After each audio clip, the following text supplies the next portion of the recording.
जलसिंचन 40 प्रकल्प पूर्ण करण्यासाठी निधीला मान्यता. जलसिंचन प्रकल्प आणि कॅनॉल वर्षभरात पूर्ण करणार. मुख्यमंत्री फडणवीसांची माहिती.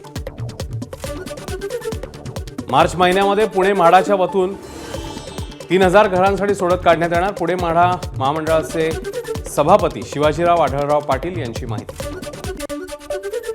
सुनेत्रा पवारांनी स्वीकारला उपमुख्यमंत्री पदाचा भार. त्यानंतर सुनेत्रा पवारांनी केलं विधान भवनातल्या छत्रपती शिवाजी महाराजांच्या पुतळ्याला अभिवादन.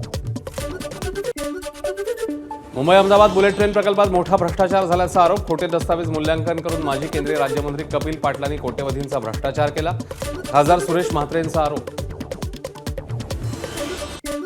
यवतमाळ जिल्ह्यामध्ये प्रस्तावित शेतकरी कर्ज निवारण योजनेसंदर्भात माहिती संकलनाचं काम सुरू. जिल्ह्यामध्ये 1,32,000 कर्जदार शेतकरी यांची आवश्यक कागदपत्र संबंधित बँकेकडे जमा करण्याचं प्रशासनाचं आवाहन. आयआरसीटीसीकडून प्रवाशांसाठी ई पॅन्ट्री सेवा सुरू. सुविधेअंतर्गत प्रवाशांना थेट त्यांच्या सीटवर गरम जेवण आणि पाणी उपलब्ध होणार. सध्या 25 मेल आणि एक्सप्रेसमध्ये सुविधा उपलब्ध.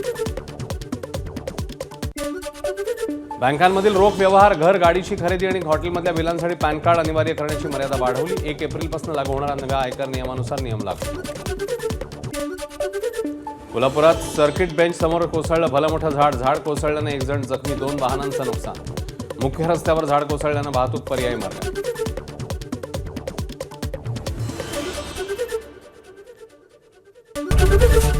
एबीपी माझा, उघडा डोळे बघा नीट.